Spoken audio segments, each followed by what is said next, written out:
औरतें रेडीमेड दीन मांगने जा रही हैं, कोई ऐसा ताबीज दे दो मेरे घर में बरकत हो जाए। खुदा की इज्जत की कसम, अगर रेडीमेड कोई दीन होता तो मेरे नबी सबसे पहले अपनी बेटी फातिमा ज़हरा को देते। अब पूछना है मदीना शरीफ में अल्लाह के रसूल की बेटी सैयदा फातिमा से, ऐ नबी ज़ादी ये बताइए, जब आपको किसी चीज की हाजत होती थी तो आप कहाँ जाती थी? किसी मजार पे जाती थी? आवाज आई नहीं नहीं। किसी मियाँ के पास जाती थी? अरे उसके तो घर में खुद मौला अली है, वो किसके घर जाएंगी? तो कहा फिर किसके पास जाती थी? कहा कहीं नहीं जाती थी। नबी की बेटी घर में मुसल्ला बिछाती थी तो कभी जन्नत से खाने उतरते थे, कभी जन्नत से कपड़े आए। अल्लाह, नारे तकबीर, नारे रिसालत, फैज़ाने मखदूमे कायनात। ये 10 बीबियों की कहानी बेकार है, झूठी है, इसको क्या मतलब है 10 बीबी कहानी सुनने? 10 बीबी, 12 बीबी, 15 बीबी, एक कोई बीबी की कहानी ना सुनो मेरी बहनों, ये सब कहानियां झूठी हैं। अगर तुमको सुनना है तो जिक्र की बीबी का तुम्हें जिक्र काफी है, वो जिक्र सैयदा फातिमा ज़हरा। दुनिया भर की बीबियों के चक्कर।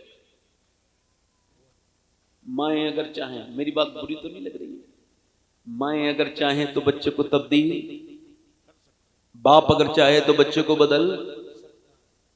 फुज़ैल बिन इयाज़ घोड़े पे बैठ के जा रहे हैं तो घोड़ा बिदक गया। बिदकना तो समझते होंगे, या थोड़ा सा संधि विच्छेद कर दूं, बताऊं बिदकना यानी आउट ऑफ कंट्रोल हो गया। कुछ लड़के बैठे होंगे जिनके समझ में नहीं आया, यानी उनका जो वो जो घोड़ा है वो उनके काबू में नहीं रहा, तो उन्होंने उसको बांधा और फिर सजदा करके रोने लगे। और मुरीदों ने बाद में देखा कि घोड़ा उनका ठीक हो गया, घोड़े बैठे चल दिए। कहा हुजूर आपको जब घोड़ा परेशान कर रहा था तो लोग घास वगैरह खिलाते हैं, आपने सजदा क्यों किया? कहने लगे मुझे हुजूर की हदीस याद आ गई, जब बंदा अपने अल्लाह जब अपने बंदे से नाराज हो जाता है, जब वो अपने बंदा अपने मालिक का कहना नहीं मानता तो उसके नीचे जो लोग हैं वो भी उसका कहना नहीं मानते। तो मैं समझ गया कि अल्लाह नाराज हो गया है, तो घोड़ा भी मुझसे मेरा कहना नहीं मान रहा है। तो मैंने सोचा घोड़े को क्या मनाना है, मनाना है तो अपने रब को मनाना है। कहते हैं फिर मैंने अपने रब के सामने रोना। कभी तेरा बेटा तेरी बात ना माने ना मेरे भाई, तो तू इधर उधर शिकायत करने ना जा, तू बस मुसल्ला बिछा और अल्लाह से कह मालिक मैंने अपनी जवानी कुर्बान करके इसे पाला। इसके एक जुमले ने मेरा दिल तोड़ दिया है, और टूटे हुए दिल का बेहतरीन इलाज सजदा है, इसके अलावा इसका कोई इलाज। इकबाल कहता है तू बचा बचा के नरक इसे, तेरा आईना है वो आईना कि शिकस्त हो तो अजीज तर है निगाह आईना साज में। टूटे हुए दिल को ले जा मस्जिद में, 2 रकत नमाज पढ़ पे कह मालिक मैं तुझसे तौबा करता हूँ, मैंने तेरी नाफरमानियाँ जो की हैं उससे तौबा करता हूँ। मालिक मेरे बेटे को फरमा बरदार बना दे। मेरा ईमान कहता है कि तेरा सजदा से सर बाद में बाहर आएगा, अल्लाह ताला तेरे बच्चे को पहले समझ अता कर दे। माँ अगर चाहे और बाप अगर चाहे। यहां पे दिल्ली में एक बच्चा पैदा हुआ है, सैयदजादा है। सैयदों की भी बात अलग है भाई, इमाम ज़ैनुल आबिदीन की बात कर रहा हूं, उस सैयद की बात कर रहा हूं जो सारे सैयदों का बाप होता है, अपने बाद वाले जो सादात हैं, इमाम हुसैन की नस्ल के। काबे में तवाफ कर रहे हैं, एक आदमी ने आके सीधे हाथ पे गाली बकी, माँ को लगती थी आपके, क्या बकी बोलो? गाली। हम तो किसी भी गाली वाले को सुन के हम भी गाली बकने लगते हैं, यानी एक 3rd क्लास आदमी ने एक पढ़े लिखे आदमी को जाहिल कर दिया 2 मिनट में। जब कोई बदतमीजी करे तो उसका जवाब बदतमीजी से देने वाला भी तो बदतमीज है। जब कोई मेरे साथ बदतमीजी करता है तो मैं उसके साथ बदतमीजी, अपनी बात कर रहा हूं, नहीं करता। मैं समझ जाता हूं कि ये मुझे अपने मेयार पे लाना चाहता है, अपने स्टैंडर्ड पर, अपने मेयार पर नहीं आऊंगा, खामोश रहूंगा, खामोश। अल्लाह उसको पसंद नहीं करता जो ये इस तरह की बात करता है। मेरी बात आप ध्यान दें, इमाम ज़ैनुल आबिदीन ने ऐसे मुंह कर लिया, फिर उसने उल्टे हाथ पे गाली दी तो आपने ऐसे मुंह कर लिया, फिर उसने सामने से गिरेबान आपका पकड़ के कहा मैं तुमको गाली दे रहा हूं तो तुम्हें आवाज नहीं आ रही है?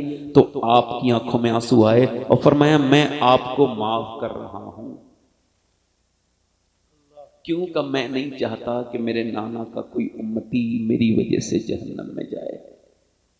तो मैं काबे के दर के सामने जहां दुआएं अल्लाह कबूल करता है दुआ कर रहा हूं, या अल्लाह मेरे नाना के इस उम्मती को तू माफ कर देना। इमाम ज़ैनुल आबिदीन की आंखों से जब आंसू गिरे, बंदा सामने था, आपके हाथ चूमने लगा, मुझे माफ कर दें, मुझे ये बताया गया था आप नबी की औलाद नहीं है, अली की औलाद हैं, और मैंने अली के बारे में उल्टी सीधी लोगों ने मुझे बातें बताई, खारजी जमात से सहा, मगर तौबा करके बोला आपके अखलाक देख के मैं समझ गया आप नबी की औलाद हैं, क्योंकि जो अखलाक आपके अंदर पाए जाते हैं या तो नबी के अंदर होते हैं या नबी की औलाद के अंदर होते हैं। मैं गवाही देता हूं कि बेशक तुम हुजूर की औलाद हो। इंसान जब तक अपने अंदर बुर्दबारी नहीं लाएगा, बुराई का बदला बुराई से देने वाले को अल्लाह पसंद नहीं करता। सुन्नत मुस्तफा यूं अदा कीजिए, अपने दुश्मन के हक में दुआ कीजिए। याद रखें मेरे भाई, अपनी जिंदगी को ऐसा बनाएं कि आपके अखलाक की लोग मिसालें दिया करें। जवाब देने से कोई जो मसला हल नहीं होता, सब्र करने से कभी कभी मसला हल होता है। वो एक बच्चा पैदा हुआ है, इमाम हुसैन की नस्ल से है, उसकी माँ कह रही है अपने शौहर से कि यानी उसके बाप से, मैं ये चाहती हूँ कि मेरा बेटा दीनदार बने, नमाजी बने। लिहाजा एक तरकीब है, अगर आप कहें तो इजाजत दें। बाप ने इजाजत दे दी और उसके बाद माँ ने शुरू कर दिया। बेटा जब पढ़ के आता मदरसे तो माँ कहती 2 रकअत नमाज पढ़ो, उसके बाद खाना मिलेगा। अब वो कहता कौन देगा? अल्लाह देगा। अंदर खाना छुपका के रख देती और जब ये जाता जाके निकालता रोटी खा लेता। इसकी आदत बन गई, 1 बार 2 बार 3 बार 4 साल लगातार ऐसे ही नमाज पढ़ता रोटी खाता। इसके दिमाग में ये बात बैठ गई जब तक मैं नमाज नहीं पढ़ूंगा तब तक खाना मिलेगा नहीं। लिहाजा 4 साल के दरमियान में माँ चली गई कहीं दूर, उसको जो है वो कहीं रास्ते में पहुंच न सकी। जब देखा बेटे के आने का वक्त हो गया तो फूट फूट के रोई, मालिक मैं तौबा कर रही हूँ, मैं वाकई में झूठी हूँ, मैंने झूठ बोला, मगर आज तेरी बंदी फंस गई। मगर मालिक झूठ इस वजह से बोला था कि मेरा बच्चा नमाजी हो जाए। मैंने उसके जहन में ये यकीन डाला कि नमाजी को अल्लाह रोटी देता है। मालिक आज अगर मैं न पहुंची तो मेरे बेटे का यकीन टूट जाएगा। तो इस कमजोर माँ का तू अपने कर्म से भरम रख ले मौला, इस कमजोर माँ का लाज रख ले। माँ रोई, रोते रोते जल्दी जल्दी दौड़ते दौड़ते जब घर पहुंची तो देखा बेटा सो रहा था। जल्दी जल्दी रोटी पका के छुपाई और बेटे का कहा उठ जा बेटा और नमाज पढ़ ले और खाना खा ले। बेटे ने कहा अम्मा मुझे ना उठाओ, मैं नमाज भी पढ़ चुका हूं और खाना भी खा चुका हूं।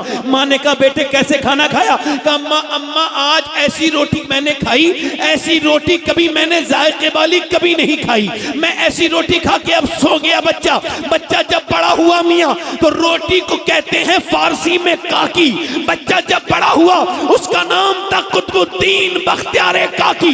निजामुद्दीन औलिया का पहला खलीफा मोइनुद्दीन चिश्ती अजमेरी का पहला खलीफा, निजामुद्दीन महबूबे इलाही का परदादा पीर। और दुनिया को उसकी माँ ने बताया कि अगर आज भी माए नमाजी बनाए अपने बच्चे को तो कुतुबुद्दीन तो अब पैदा नहीं होंगे मगर घर घर में गुलाम कुतुबुद्दीन पैदा हो जाए। नारे तकबीर, नारे रिसालत, मसलके आला हजरत, जश्न इमाम अहमद रजा कॉन्फ्रेंस। वाह वाह वाह, क्या कहने हुजूर। मगर मेरे भाई ये आदत पड़े भी तो डाले भी तो इंसान अपने अंदर ये तब्दीली ला करके तो देखे। इंसान कब लाएगा तब्दीली को समझ में नहीं आती बात कि इंसान, मेरी बहनें इस बात को नहीं समझती, बल्कि इस बात को आज का सब समझ चुके हैं। रिसर्च कह चुका है, इस बात को सारी दुनिया बता चुकी है कि माँ की हरकतों का, माँ के सोने का, माँ के जागने का, माँ के खाने का, माँ के पीने का, पेट में जब बच्चा होता है तभी से असर शुरू हो जाता है। आजकल लोग कहते नहीं जेनेटिक बीमारी है, इसकी मां को भी शुगर दी उसको भी हो गई, कहते नहीं कहते? मां की बीमारी बेटे और बेटी को लगती है। डॉक्टर ये कहते हैं, बल्कि रिसर्च हुआ, ये बच्चे जो मां के पेट से पागल पैदा होते हैं, ये कौन है, क्या हो जाता है जो पागल होते हैं? 27 साल की रिसर्च के बाद कैम्ब्रिज यूनिवर्सिटी ने कहा ये वो बच्चे हैं जो अपनी माँ के जब पेट में थे तो इनके बाप ने इनकी माँ को मारा। 80% बच्चे वही हैं जो इनकी माँ पे जुल्म हुआ, बाप ने मारा माँ को असर बेटे पे हो गया, बेटे का दिमागी तवाज़ुन खो गया। अब मुझे बताइए कि वो जो जाहिल अपनी बीबी पे हाथ छोड़ता है, मारता है, वो कितना बड़ा बदतमीज है। खैर उसकी तरफ नहीं जाते हुए इस तरफ आता हूँ जो बात मैं आपसे कह रहा हूँ। अगर कोई इंसान खराब होता है तो उसे अपनी बीबी खराब लगती है, और अगर इंसान अच्छा होता है तो उसकी बीबी अच्छी लगती है। बीबियों की अपने अंदर देखें, अपने बारे में गौर करें। बीबी के साथ बहुत दिन आपको रहना नहीं है, हाँ आखिरत में कब्र में आपको लंबा रहना है, लिहाजा बीबी का ख्याल रखें, उसकी छोटी मोटी बातों पे सब्र कर लिया करें। अगर वो गुस्सा कर भी देती है तो आप पे नहीं करेगी तो किस पे करेगी, थोड़ा सब्र कर लिया करो, थोड़ा सा सब्र कर लिया करो। आप अपने अखलाक को वसी कीजिए, वसी अखलाक करेंगे तभी सुकून होगा। माफ करना सीखिए, ज्यादा बोझ इंसान दिमाग पे रखता है, डिप्रेशन हो जाता है उसे। माफ कर दो, दिल पे पत्थर रख के माफ कर दो। अगर सुकून चाहते हो तो दिल में मैल ना रखो, दिल में खुदा को रखो, दिल में उसके रसूल की मोहब्बत को रखो। मैं आपको बता रहा हूं, इस पे रिसर्च हो चुका है कि माफ करने वाले लोग ज्यादा सुकून से रहते हैं, जो अपने दिलों में रखते हैं बातें वो ज्यादा सुकून से नहीं रहते। अब मेरी तरफ आप गौर करें, मैं आपसे कह रहा हूं, अगर डॉक्टर ये कहता है जब प्रेग्नेंट मूवमेंट में औरत जाती है तो वो उससे कहता है तुम्हें एहतियात करनी है, परहेज करना है। औरत कहती है डॉक्टर ने आपको जो है ना ज्यादा ताकतवर चीजें खानी है, ज्यादा आपने अपने ऊपर जो है ना वजन नहीं लेना है, ज्यादा टेंशन लोगी बच्चे के ऊपर असर हो जाएगा, ज्यादा आप परेशान रहोगी तो बच्चे के ऊपर असर हो जाएगा। आपने ज्यादा अच्छी चीजें खानी है, फलों का ज्यादा आपने इस्तेमाल करना है, ज्यादा आपने नींबू पीना है, नींबू में विटामिन सी होता है, विटामिन सी के लिए नींबू पिए और संतरा पिए। और अगर आप चाहती हैं कि आपके बच्चे के अंदर आयरन ज्यादा हो, यानी ताकतवर लोहे जैसा बच्चा, तो आप ऐसा करें कि ज्यादा बादाम खाएं और ज्यादा आप सेब खाएं। सेब और बादाम में आयरन है। अगर आप ये चाहती हैं कि बच्चे के अंदर विटामिन डी बढ़े, उसकी हड्डियां मजबूत हों, तो आप धूप में बैठा करें और आप ज्यादा अमरूद खाया करें। अब जरा मुझे बताएं, आप लोग सब मिलकर अल्लाह का बनाया बस सेब, संतरा, अनार, अमरूद अगर माँ खाए दौरान हमल तो बच्चे पे असर हो जाए, तो क्या माँ अल्लाह का कुरान पढ़ेगी तो बच्चे पे असर नहीं होगा? क्या माँ तिलावत कुरान करेगी तो बच्चे पे असर नहीं होगा?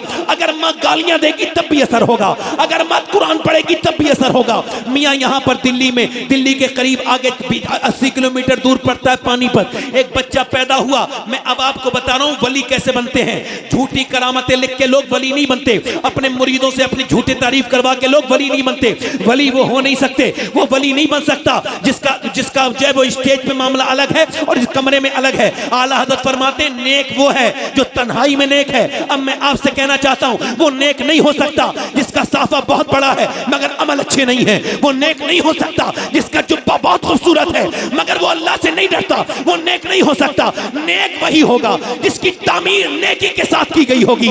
नेकी तामीर इंसान के जिस्म में जाहिर होती है। नेक बाप की औलाद अल्लाह के फजल से अल्लाह करम करता है तो नेकी होती है। बच्चा पैदा हुआ है, मैं बता रहा हूँ वली कैसे बनते हैं। वली कैसे बनते हैं सुनो। हजरत सैयदना नोमान बिन साबित, हजरत इमाम आजम की नस्ल से नोमानी बच्चा पानीपत में पैदा हुआ। पैदा होते इन्होंने कहा 1 दिन 2 दिन 3 दिन 4 दिन 5 दिन 6 दिन 7 दिन डॉक्टर के यहाँ दिखाया, हकीमों को दिखाया मगर बच्चा ठीक नहीं हुआ। 1 महीना गुजर गया, माँ बाप परेशान। 1 महीने के बाद उसी गली से, उसके मोहल्ले से हजरत फखरुद्दीन बाउद्दीन ज़करिया मुल्तानी के दामाद गुजर के जा रहे थे। उन्होंने जब रोना सुना तो कह लगे ये रो नहीं रहा है अपने मुरीदों से का बच्चा, ये अल्लाह का वली है, ये अल्लाह का जिक्र कर रहा है। मुरीदों ने कहा कैसे? चलो दिखाता हूँ। पहुंचे, जाके बोले कोई है, दरवाजे खुला, बाप बाहर निकल के ये आपका बेटा रो रहा है। जी आपको मुबारक हो, आपका बेटा अल्लाह का वली है। कहा आपका दिमाग ठीक है? नहीं ये सोया है, नहीं इसने सोने दिया है, आप इसे वली कह रहे हैं? कहा उसे बुरा ना कहो, मेरी गोद में लाके दो। गोद में लाके दिया, एक कान में कुछ पढ़ के फूका, दूसरे में कुछ पढ़ के सुनाया, बच्चा खामोश। कहने लगे साहब क्या पढ़ के सुना दिया, बच्चा खामोश हो गया, बड़ी दवाइयों से ठीक नहीं हुआ। कहा बाद में बताऊंगा, पहले ये बताएं कि आपकी बीबी कुरान की हाफिजा है? हाँ है। तो सुने, जब इसकी माँ के पेट में ये बच्चा था ना तो इसकी माँ ने उठते बैठते चलते फिरते खाते पीते रोटी बनाते चक्की चलाते सोते जागते इतना कुरान पढ़ा है, इतना कुरान पढ़ा कि माँ की कुरान पढ़ने की बच्चे को सुनने की आदत माँ के पेट में हो गई। इसकी माँ की कुरान की तिलावत इसकी रूह की ग़िज़ा बन गई। और जब माँ के बच्चा पैदा हुआ वो गंदगी में चली गई, जचगी में चली गई, उसने कुरान पढ़ना छोड़ दिया, कुरान उसने पढ़ा नहीं। बच्चे को वही कुरान याद आता था, उसको कुरान की भूख लगी थी। तुमने उसको तुमने दवाइयां खिलाई, मैंने एक कान में एक आयत पढ़ी, दूसरे में दूसरी आयत पढ़ी, बच्चा हो गया खामोश। उस बच्चे का नाम फखरुद्दीन बू अली शाह कलंदर पानीपती है, शरफुद्दीन बू अली शाह कलंदर पानीपती है। तो जब माँ पानीपत में करनाल में आजान नमाज पढ़े और कुरान पढ़े तो बेटा पूरे हिंदुस्तान को कुरान का मतलब समझाता है। है। और जब माँ मदीने में कुरान पढ़े तो मियाँ बेटा सर कटाता है और कहता है मेरी माँ फातिमा आपने चक्की चला के कुरान पढ़ा है तो हुसैन सर कटा के कुरान पढ़ रहा है। माशाअल्लाह, नारे तकबीर। रात हमें हो जाए इस्तकबाल कर ले वाहिदी दूल्हा गुले गुलसारे वाहिदियत शेख कामिल मुर्शिद कामिल सैयदी सरकार सुहेल मिल्लत की आमद हो रही है। नारे तकबीर, नारे रिसालत। वाहिदी दूल्हा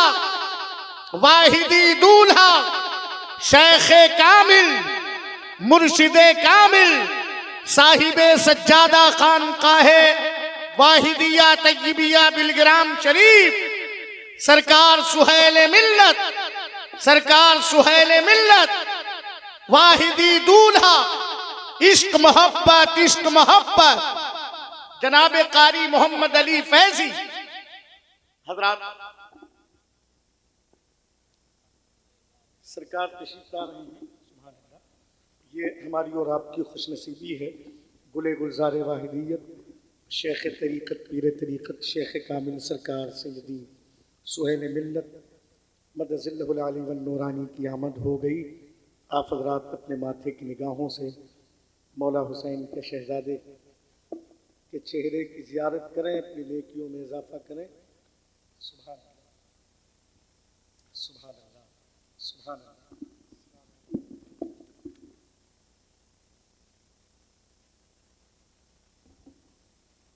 हज़रात, आपने देखा कि नारों की गूंज में मैंने जैसे आपका हजरत का अपनी तकरीर से पहले आपको बताया था कि हजरत सैयदना मीर अब्दुल वाहिद बिलगिरामी रदी अल्लाह तआला अन्हु के चश्मो चिराग और उनकी खानकाह के सज्जादा नशीन तशरीफ रखते हैं।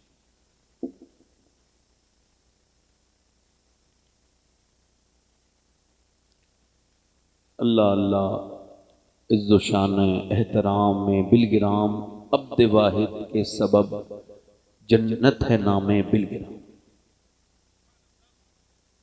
आला हजरत ने जब बिलगिराम शरीफ का जिक्र किया तो उन्होंने बात को साफ भी कर दिया कि अब्द वाहिद के सबब है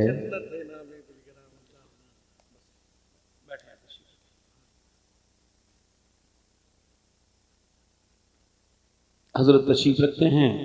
हजरत की दुआएं हैं अब और इनके बुजुर्गों का फैज़ है और मैं अपनी बात आगे बढ़ा रहा हूँ।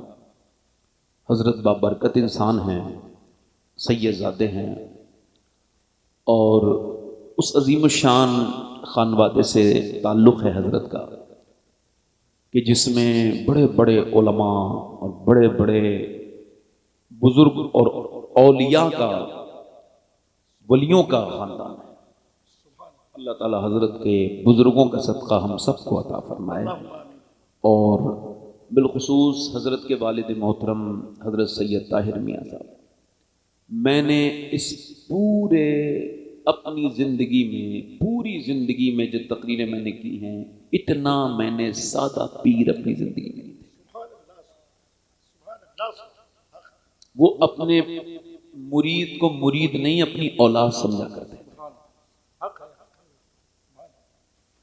और उनको देख करके हमको महसूस होता था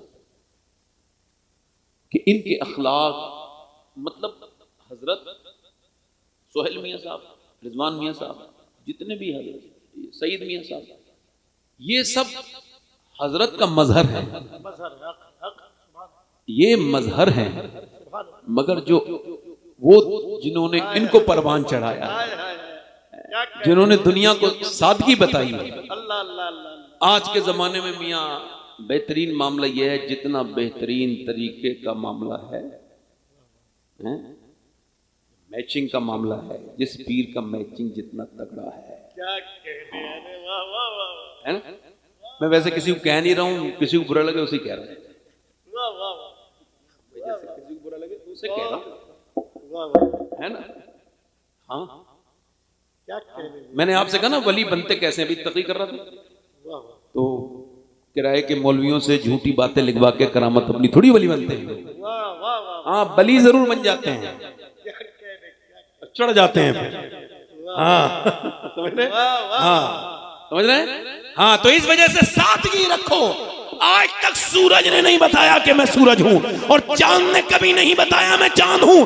ऐसे कभी किसी अल्लाह के वली ने नहीं बताया मैं वली हूं। जब हिंदुस्तान में मोइनुद्दीन ने कदम रखे, पूरे हिंदुस्तान में धमक पहुंच गई कि अब बताए रसूल ने कदम रख दिया।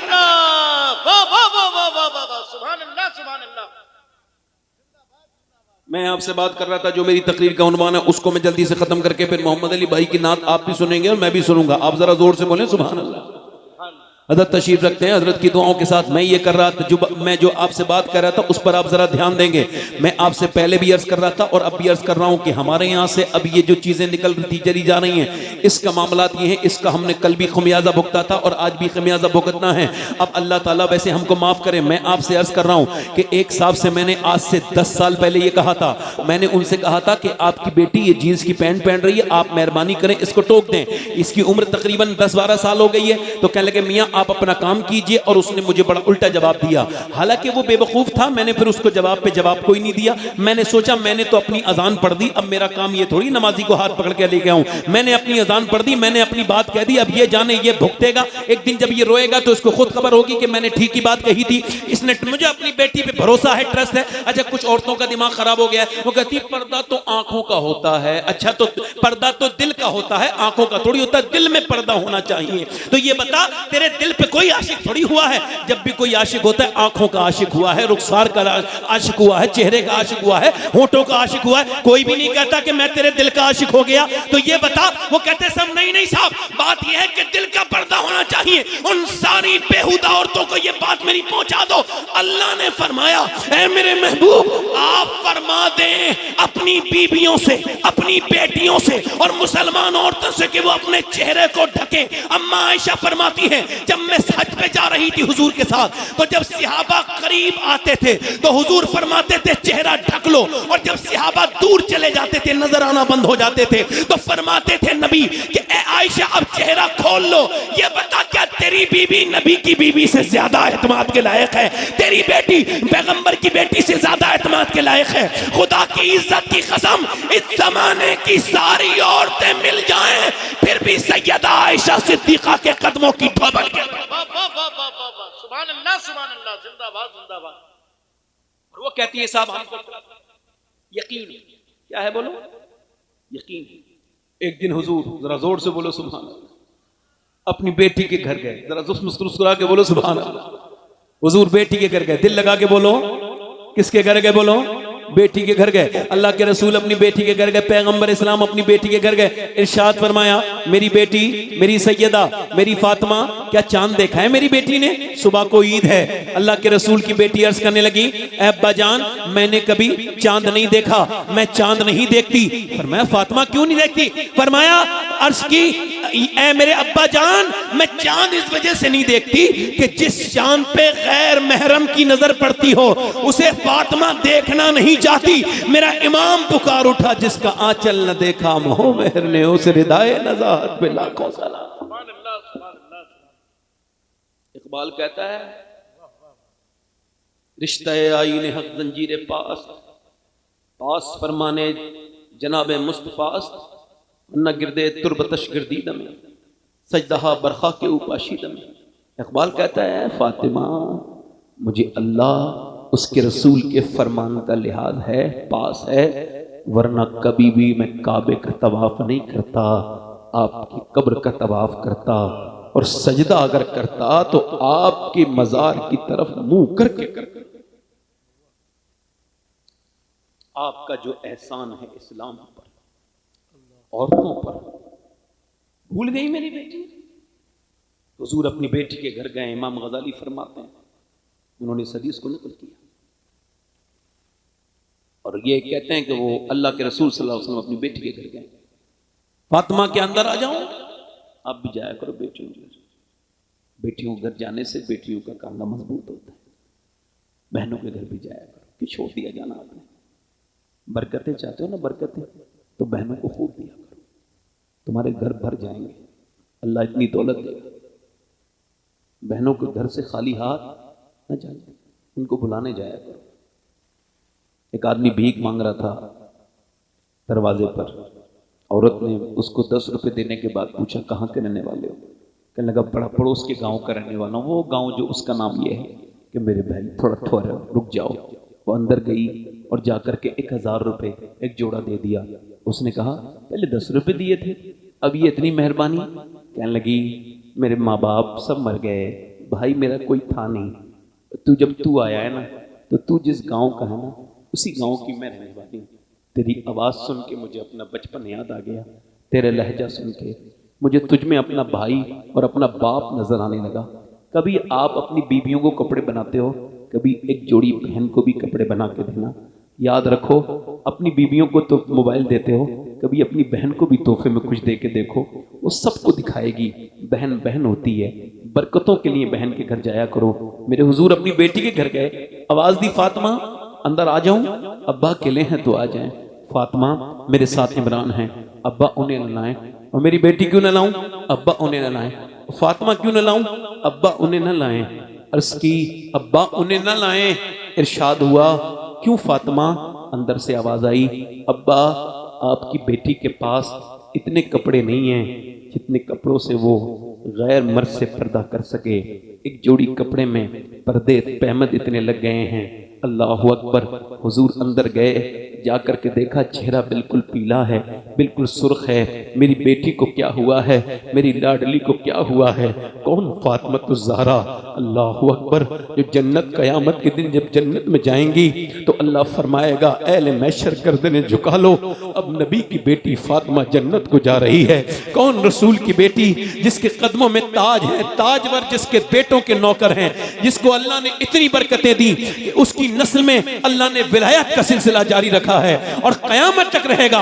अल्लाह के रसूल ने फरमाया मेरी फातिमा वो जो मेहंदी आएगा वो भी तेरा बेटा होगा। जरा जोर से तो बोलो, जिसका दुनिया को इंतजार है वो भी तेरा बेटा होगा। मेरी बेटी फातिमा वो भी तेरा बेटा होगा। वही सैयदा खातून जन्नत। आज हुजूर ने देखा है तो चेहरा बिल्कुल कमजोर है। मेरी बेटी को क्या हुआ है? मेरी फातिमा को क्या हुआ है? बस हजरत की मौजूदगी में मैं सैयदा खातून जन्नत के विसाल को बयान करके अपनी बात आज खत्म कर रहा हूं। अब जरा मेरी बात पे ध्यान दीजिए। अल्लाह के रसूल के गुलामों सुनो, पैगंबर इस्लाम की बेटी हुजूर पूछते हैं मेरी बेटी को क्या हुआ है? आप भी बेटी वाले हो, आपके भी बेटियां हैं, मेरी भी बहनें हैं, और अल्लाह ताला अता करेगा तो मेरी भी बेटी होगी। अल्लाह अकबर। मगर मैं आपसे पूछता हूं, बाप ने अपनी बेटी से पूछा है, मेरे नबी ने अपनी बेटी से पूछा है क्या हुआ है मेरी बेटी? चेहरा कुछ कमजोर है। अल्लाह का शुक्र है अब्बा, पहला पीला चेहरा हो रहा है, आंखों में मेरी बेटी के, मेरी लाडली के गड्ढे पड़ रहे हैं। क्या बात है? अल्लाह का शुक्र है अब्बा। और मेरी फातिमा बताना क्या बात है? जब हुजूर ने कई बार पूछा है तो अर्ज की अब्बा इतने कपड़े, इतने मैंने आज 5 दिन से कुछ खाया नहीं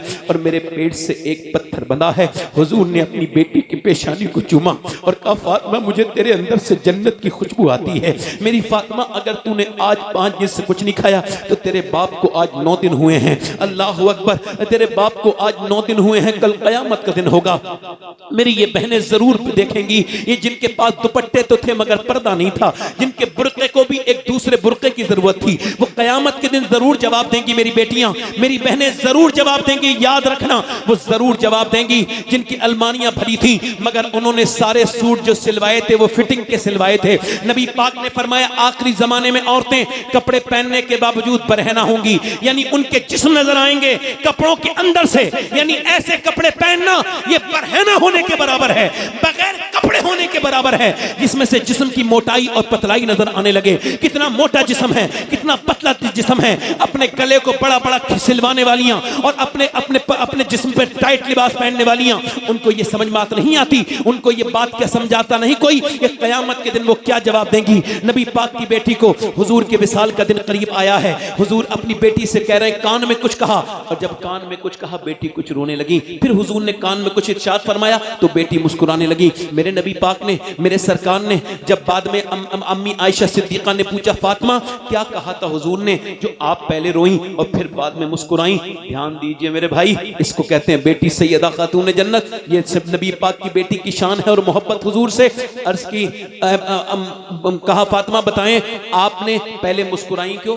जरा गौर करें कारी साहब, पहले मुस्कुराई क्यों? इस पे तवज्जो करें। और फिर आप पहले रोई क्यों, फिर मुस्कुराई क्यों? तो अर्ज करने लगी बात यह है मेरे अब्बा ने मुझसे कहा फातिमा मैं कुछ दिनों के बाद दुनिया से पर्दा करने वाला हूँ और मैं दुनिया से पर्दा कर लूंगा।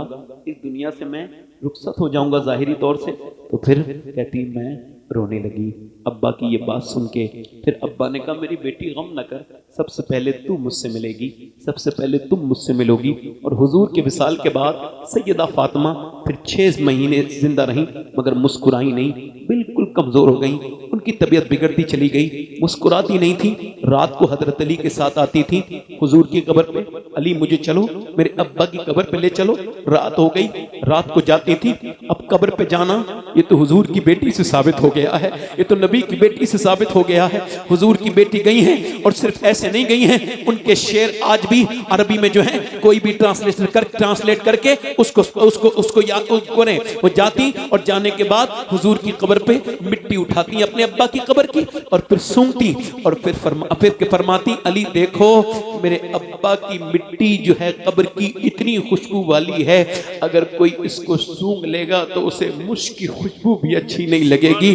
अल्लाह अकबर, अल्लाह अकबर। आज हुजूर की बेटी दुनिया से जाने वाली है, 6 महीने हो गए हैं। हजरत अली कहते हैं मैंने देखा तो जल्दी जल्दी जल्दी कभी अली के फरमाते कभी हसन के कपड़े धो रही हैं, कभी हसन को कपड़े पहनाती हैं, फिर हुसैन को कपड़े पहना रही हैं, फिर हसन को नहला रही हैं, हुसैन को नहला रही हैं, दोनों को कपड़े पहना रही हैं, दोनों की आंखों में सुरमा लगा रही हैं, फिर सैयदा ज़ैनब की आंखों में सुरमा लगा रही हैं, फिर उम्मे कुलसूम की आंखों में सुरमा लगा रही हैं। मैंने पूछा फातिमा आज बड़ी खुश नजर आती हो, आज आप बड़ी खुश नजर आ रही हो, आज क्या बात है? कहती हैं आज बात यह है कि आज मैंने अपने अब्बा को ख्वाब में देखा तो मेरे अब्बा मेरे करीब में खड़े थे और कोई ढूंढ रहे थे। मैंने पूछा मेरे अब्बा आज क्या ढूंढ रहे हैं आप? फरमाने लगे मैं अपनी बेटी फातिमा को ढूंढ रहा हूँ, मैं तुझको ढूंढ रहा हूँ। इसका मतलब मेरे सरताज ये है कि मेरा आज विसाल हो जाएगा, तो मैं अपने बच्चों को आखिरी बार तैयार कर रही हूँ, अपने बच्चों को कपड़े पहना रही हूँ, अपने हसन को अपने हुसैन को कपड़े पहना रही हूँ। ए अली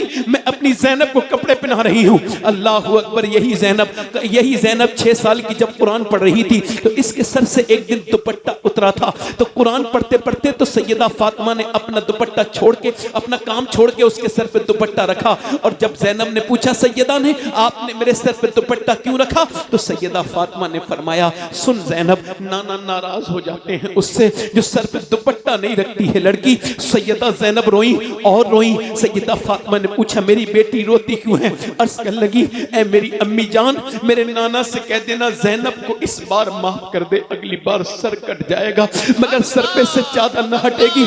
मेरी बेटियों को ये मेरा पैगाम पहुंचा देना, मेरी बेटियों को मैं आज उस अज़ीमुश्शान खातून जन्नत का जिक्र करने चला हूँ। अगर ये कबूल हो गया तो जरूर अल्लाह मुझ पे भी करम करेगा और आज पे आप पे भी करम फरमाएगा। अल्लाह के रसूल की बेटी हजरत अली का हाथ पकड़ती हैं और सामने जाकर के खड़ी हो जाती हैं और कहती है मेरे सरताज, अपनी पूरी जिंदगी में मुझसे जो खिदमत आपकी बन पड़ी की, मगर आज अगर कोई खिदमत हो गई, मुझसे कोई गलती हुई हो पूरी जिंदगी में, तो आप मुझे माफ कर दें। फातिमा अर्ज करती हैं ऐ मेरे सरताज आप मुझे माफ करें। हजरत अली कहते हैं मैंने उनका हाथ पकड़े और कहा मुझे ऐसी बात कह के शर्मिंदा न करो फातिमा, आपने तो मेरे घर में 7 दिन का फाका किया मगर किसी को बताया नहीं, मैं आपको कैसे माफ के बारे में बात करते हो? मैं तो आपसे राजी हूँ, अल्लाह ताला मुझे आपका साथ कयामत में भी अता करे। नबी की बेटी अर्ज करती हैं अल्लाह अकबर, हसन हुसैन आज बाहर चले गए हैं अल्लाह अकबर खेलने के लिए। और फिर हजरत अली कहती हैं मेरे बच्चों का आप ख्याल रखना। उसके बाद नबी की बेटी लेटी हैं और कहती हैं रोने लगी हैं। हजरत अली कहते हैं अब क्यों रोती हैं? अल्लाह अकबर। कहने लगी इस वजह से जब जनाजा उस वक्त तक किसी का ढक के नहीं जाता था, चाहे कोई भी औरत दुनिया से जाए सबके जनाजे खुले जाते थे। सैयदा फातिमा की पर्दादारी का हाल ये है कि रो रही हैं। हजरत अली ने कहा क्यों रोती हैं, अब किस चीज ने रुलाया है? कहने लगी इस वजह से रो रही हूं कि जब जनाजा निकलता है तो लोग कांधा बदलते हैं तो पता चल जाता है मरने वाली कितनी मोटी थी कितनी पतली थी। मैं ये सोच के रो रही हूं कि जीते जी तो पर्दा मैंने किया, मेरे विसाल के बाद जब मेरा जनाजा निकले तो किसी को ये खबर ना हो जाए कि मोहम्मद की बेटी कितनी पतली है कितनी मोटी है। इस वजह से अब ये बाजारों में जाने वाली बेटियां अपने बारे में गौर करें। मैं तो इनसे सख्ती से नहीं कह सकता, ये जो अपने जिस्म पे टाइट लिबास पहनती हैं ये खुद गौर करें, मैं तो इनको नहीं समझा सकता। ये अल्लाह के रसूल की बेटी कह रही हैं, अजीम बाप की अजीम बेटी। हजरत अली कहते हैं जब मेरी शादी हुई थी ना, और जब मेरे कमरे में मैंने पहली बार फातिमा को देखा तो मैं रोने लगा। फातिमा ने सर उठा के मुझसे कहा था, ऐ मेरे सरताज आप रोते क्यों हैं, कि आपको ये शादी पसंद नहीं थी? मैंने कहा नहीं नहीं, हुजूर ने करम किया है जो आपका हाथ मेरे हाथ में दिया है, तो फिर आप रोते क्यों हैं मेरे सरताज? का इस वजह से लड़कियों के दिलों में अरमान होता है कि जब वो दुल्हन बने तो एक जोड़ी नए कपड़े पहने। मैं सोच रहा हूं कि नबी की बेटी दुल्हन बनी है तो आपके चेहरे पर कोई शिकन नहीं, आपके जबान पर कोई शिकवा नहीं, मगर आप जिस कपड़े में दुल्हन बन के आई हैं उसमें 17 पैमद लगे हुए हैं। बस यही सोच करके अली आपके सब्र को देख के रोने लगा है। अजीम बाप की अजीम बेटी, अल्लाह अकबर, सरदार बाप की सरदार बेटी आगे बढ़ी, सैयदा आलम आगे बढ़ी, हाथ पकड़ के बोली, ए अली आप दिल थोड़ा न करें, मेरे अब्बा ने रुखसत किया था तो फरमाया था फातिमा, अल्लाह कपड़ों से राजी नहीं होता, अल्लाह तो सजदों से राजी होता है, अल्लाह तो सजदों से राजी होता है। आज नबी पाक की बेटी, किसी ने कहा हसन हुसैन जाओ तुम्हारी अम्मी की तबीयत खराब है, आखिरी बार मुलाकात कर लो। हसन हुसैन गए, इमाम हुसैन ने सीधा पांव पकड़ लिया, इमाम हसन ने बायां पांव पकड़ा, अम्मी अम्मी कह के आवाज दिया, दोनों बच्चों को अपने करीब कर लिया और फिर हजरत अली से कहा मेरे दोनों बच्चों का ख्याल रखना। फिर नबी की बेटी, अल्लाह के रसूल की बेटी दुनिया से जा रही हैं। हजरत अली कहते हैं उन्होंने जब रूह निकली और हुजूर की बेटी जब दुनिया से गई, अल्लाह अकबर, तो कहते हैं मैंने हाथ देखा तो वो चक्की चलाती थी तो हाथ में उनके ठेठ पड़ी हुई थी। वो नबी पाक की बेटी दुनिया से जा रही हैं, वो रसूल की बेटी दुनिया से जा रही हैं, मगर कयामत के दिन होगा, वो सिर्फ खातून जन्नत नहीं है, खातून कयामत भी है। कयामत के दिन उनके साथ वो औरतें भी जन्नत में जाएंगी जो उनके तरह उनकी तरह अपनी जिंदगी को करती हैं, जो उनके तरह कुरान पढ़ती हैं, जो उनकी तरह पर्दे करती। अब तो कहां बेटियों में पर्दे का माहौल रहा, अब तो बेटियां बर्बादी की तरफ जा रही हैं, बेटी बिगड़ती चली जा रही हैं, बेटियों ने अपना लिबास फेंकना शुरू कर दिया। मगर मैं अपनी बहनों से अभी नाउम्मीद नहीं हूं, मैं उम्मीद हूं कि मेरी बेटियां बदलेंगी। अब मुझे ये लगता था कि ये सब कहानियां, ये जो बातें जितनी हैं ये कहीं हैं, मगर जब फलस्तीन की बच्चियों का जिक्र सुनता हूं या पढ़ता हूं तो मुझको लगता है आज वहां ये चीज पाई जाती है।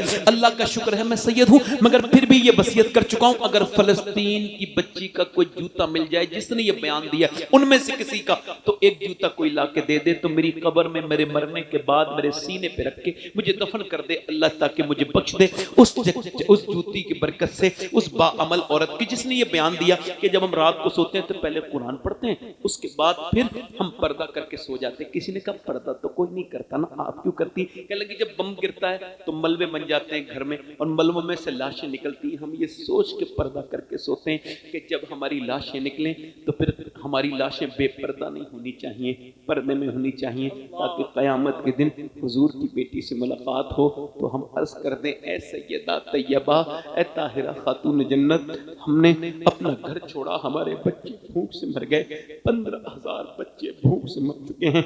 अल्लाह अकबर, दौड़ रहे लोग, जिन खानों को आप शादियों में पैरों में कुचल रहे हैं ना, वो खानों के लिए मोहताज है वहां के लोग, एक एक लुकमे के लिए मारा मारी है, और हम हैं जो खुदा को भूल गए, उसके रसूल को भूल गए। मैं अपनी बहनों से गुजारिश करता हूँ, आपसे भी कह रहा हूँ, अपनी मौत को याद किया करो। सबा सनाबिल शरीफ में है मीर अब्दुल वाहिद बिलगिरामी रदी अल्लाह तआला अन्हु, जो अपने वक्त के बहुत बड़े मुहद्दिस, अपने वक्त के कामिल बुजुर्ग, उनके पास एक आदमी आता है, आके कहता है हुजूर मैं बड़ा परेशान हूँ। क्या हुआ? कब मुझे कब्र से बड़ा डर लगता है, बहुत डर लगता है। आपने फरमाया कोई नेकी उकी करते हो? का हुजूर बड़ी दौलत दी है मगर गाफिल हूँ। फरमाया तुम नेकियां करना शुरू कर दो, तुम ऐसा करो कि ज्यादातर अपना सदका करना शुरू कर दो। उसने सदका करना शुरू किया, नमाज की पाबंदी की। 1 साल के बाद आके बोला हुजूर एक बात समझा दें। का क्या? कब पहले मरने से डर लगता था, अब मरने को दिल करता है। तो आपने फरमाया सुन, वो जो तू डरता था ना, तेरी रूह डरती थी, वो अपना मकान देख रही थी जहन्नम में, डर रही थी, तेरा आखिरत में कुछ था नहीं। और नई जगह जाने से इंसान भी घबराता है, उसकी रूह भी घबराती है। और जब तूने नेकियां की हैं तो अल्लाह ने तेरा मकान जन्नत में अता कर दिया है, तो तेरी रूह से देख रही है। किसी सैयद को सही मानों में सैयद बनना है, जैसा अल्लाह उसको मकबूल कर ले तो वो सब सनाबिल शरीफ पे अमल कर ले, मौत को याद करे। मीर साहब के मलफूजात में मौत का जिक्र कसरत से मिलता है। मौत को याद कीजिए और अपने रब को राजी कर लीजिए और उससे कहिए मालिक हमको माफ़ कर दे, तो वो माफ़ ज़रूर करेगा। एक औरत मूसा अलैहिस्सलाम के ज़माने में एक आदमी के पास आई, कहने लगी मुझे कुछ दे सकते हैं खुदा के नाम पे, मेरे बच्चे भूखे हैं। उसने कहा मैं तो हर रात एक औरत से ज़िना करता हूँ, तू मेरे साथ रात को आ जाना, मैं तुझे दे देता हूँ। उसने मैं अपना जिस्म बेचने नहीं आई, वापस चली गई। बच्चे रोए, अम्मा कुछ लाई। एक बच्चा रोते रोते बेहोश हो गया, उसके पास गई, कहने लगी बच्चे मेरे मर जाएंगे वरना कुछ दे दे, रात को आ जाऊंगी जो तेरा दिल चाहे कर ले, मैं मजबूर हूँ। वो पैसे लेके खाना वाना पिला के रात को सुला के बच्चे को आ गई। रात के कमरे में लेटी है, कोई नहीं है, सिर्फ वो है और वो है। अब वो आगे बढ़ रहा है, ये कांप रही है, वो और बढ़ रहा है, वो कांप रही है, ये बढ़ रहा है। इसने इसके जब हाथ लगाया ना तो आंखों से आंसू टप टप नीचे गिरे। बोला रोती क्यों है, पैसे नहीं मिले तुझे? कहा पैसा सब कुछ थोड़ी होता है, ईमान भी कुछ होता है। कहा क्या हुआ?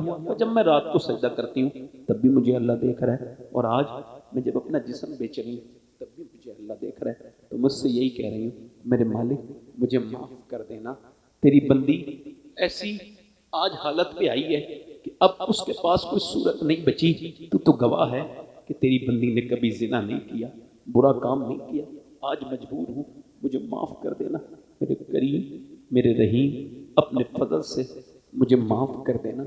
अगर मेरे बच्चे भूखे ना होते तो कभी फूट फूट के रोई, बेतहाशा रोई। देखो वो रो रही थी, वो जो जानी था ना उसका दिल बदल गया। अल्लाह करम करने वाला है। बोला जा मैं तुझे अपनी बहन बनाता हूँ, तूने मेरी आंखें खोल दी, जा। वो तो चली गई। ये सजदे में जाके बोला मालिक एक दिन आई थी, हाथ तक नहीं लगाया, और मैंने तो कितनी लड़कियों की इज्जतें लूटी हैं। तुम्हारे मोबाइल के लॉक अल्लाह से तुम्हारी वीडियो नहीं छुपा सकते, तौबा कर लो। तुम्हारी ये गंदी वीडियो देखने की आदत तुम्हें जहन्नम में न ले जाए, अल्लाह से तौबा करो मेरे भाइयों। उससे कहो मालिक हमको माफ़ कर दे। उन आँखों से बंदा कैसे हुजूर को देखेगा कब्र में, जिन आंखों से वो गंदी वीडियो देखता था, फिल्में देखता था, कैसे देखेगा वो? कैसे जो इंस्टाग्राम पर गंदी वीडियोस देखता था। तो सबके मोबाइलों में इंस्टाग्राम है। अगर सही मानों में आपने इजराइल का बाईकाट करना है तो पेप्सी वगैरह तो कर दिया आपने, आपकी मर्जी, मगर इंस्टाग्राम भी उन्हीं का है, इसको भी निकाल दो। ये फेसबुक भी उन्हीं का, ये तज्जिए औकात है, वक्त को खराब करने की चीज़ है, इसको निकालो वरना बर्बादी के सिवा कुछ नहीं। वो रो के सो गया वही आदमी रोने वाला। अब देखो ये अल्लाह के नेक बंदी आई तो जो जिना करने गया था उसे सजदे में गिरा दिया अल्लाह ने, उसकी कदमों की बरकत से। वो बोली कि ठीक है वो तो चले गया। अब वो सो गया। सुबह को दरवाजे पे दस्तक हुई, दरवाजा खोला, कौन? सामने बुजुर्ग खड़े थे, कहने लगे मेरा नाम मूसा है, अल्लाह ने तुझे सलाम भेजा है। मूसा मुझे अल्लाह सलाम नहीं भेजेगा, मैं घटिया हूँ, इज्जतें लूटी है मैंने, मजबूरों की लड़कियों की इज्जत मुझे अल्लाह सलाम नहीं कहेगा। गलत रास्ते पे आ गया। मूसा अलैहिस्सलाम ने कहा कोई नेकी की है, पूरी बात बता के रात की रोने लगा। मूसा अलैहिस्सलाम ने आंसू पहुंच के कहा सुन अल्लाह ने मुझे भेजा है, और कहा मूसा मेरे बंदे से कहना वो जो रात रो रहा था ना उसके आंसू अल्लाह ने पसंद कर लिए। या अय्युहल इंसान मा गर्रका बिरब्बिकल करीम, आजा वापस पलट। एक शराबी जुनैद बगदादी से बोला हुजूर मैं शराब पिया है, मैंने तौबा करना चाहता हूँ, अल्लाह मुझे माफ़ कर देगा। क्या तेरी माँ तेरा इंतजार करती कर नहीं? बीवी का थक गई, पड़ा होगा कहीं पड़ा होगा, शराब और पी के नाली वाली में इंतजार, बेटे का नहीं। जुनैद बगदादी रोने लगे, सुन मगर अल्लाह तेरा इंतजार कर रहा है, तेरी तौबा का इंतजार कर रहा है। मैं कहता हूँ मेरे भाई मौत का वक्त कोई पता नहीं, हम सब मरने वाले। हाथ उठा के बताओ कितने लोग हुजूर के नाम पे जान दे देंगे? जल्दी बोले, मुझे 1 घंटा और ये 10 मिनट हो गए, जल्दी से दोनों हाथ उठा के बोले हुजूर के नाम पे जान दे देंगे आप लोग? नीचे हाथ कर। हजरत की मौजूदगी में, एक कामिल पीर की मौजूदगी में कितने लोग ऐसे हैं जो वादा करते हैं आज से हम जान भी दे सकते हैं और आज से पूरी दाढ़ी भी रखा सकते हैं। वो इस महफिल में खड़े हो जाए, आगे आ जाओ, पूरी दाढ़ी रखा आ जाओ। आज के बाद विराट कोहली वाली नहीं, मौला अली वाली दाढ़ी रखा है, खड़े हो जाओ। एक दूसरा कोई आशिक रसूल है, सुन्नत रसूल वाला, एक दूसरे की तरफ ना देखो, मुस्कुराओ नहीं, 100 शहीदों का सवाब है। एक दाढ़ी वाला कोई और है इस महफिल में जो खड़ा हो जाए हुजूर के नाम पर? दूसरा, जल्दी देर न करें। कोई है आशिक रसूल इधर से, पूरी सुन्नत वाला? खड़े रहना भैया से। कोई है आशिक रसूल इधर? जल्दी, देर ना करें, वक्त नहीं है मेरे पास, बिल्कुल बहुत कम वक्त में मैंने अपनी तकरीर आज खत्म की है। जल्दी कोई आशिक रसूल है तो जल्दी खड़ा हो जाए। कोई दूसरा आशिक रसूल आगे पीछे से हो तो खड़े होके कहे, अच्छी लड़की से अगर शादी करनी है, दाढ़ी कटाना मुंडाना एक बराबर है, एक मुट्ठी से कम है तब भी हराम है। जो जिसकी छोटी दाढ़ी हो वो खड़ा कर सकता है, खड़ा हो सकता है पूरी दाढ़ी करने के लिए। और दाढ़ी अच्छी लड़की से अगर शादी करनी हो तो शादी से पहले दाढ़ी रखा लो, बिगड़ी हुई लड़कियों से बच जाओगे। क्योंकि कोई भी बिगड़ी हुई लड़की दाढ़ी वाला पसंद नहीं करती, दाढ़ी वाला वही पसंद करती जिसे मदीने वाला पसंद हो।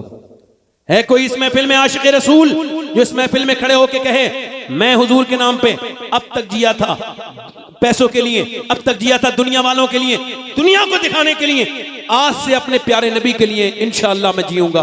और खड़ा हो जाए सुन्नत रसूल के लिए। आगे पीछे से इमाम हुसैन का दीवाना कोई हो तो सुन्नत के लिए खड़ा हो जाए।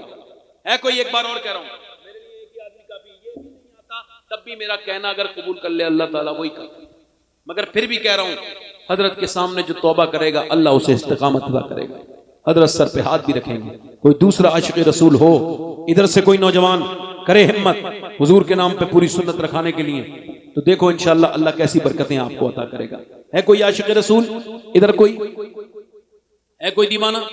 जल्दी, देर ना करें, वक्त जल्दी से, वक्त कम है मेरे पास। कोई आशिक रसूल हो अपनी, माशाअल्लाह, सुभान अल्लाह। मैं आपकी इस जज्बे को सलाम करता हूं, मगर मैं कोई कमजोर आदमी नहीं जो एकदम नाराज हो जाऊं, ऑल बोल बकने लगूं। नहीं नहीं, बात यह है कि अल्लाह जिसे तौफीक देता है वही आता है। एक आदमी की तौफीक हुई, ये आ गया। चलो भाई, इनके गले में हाथ डाल।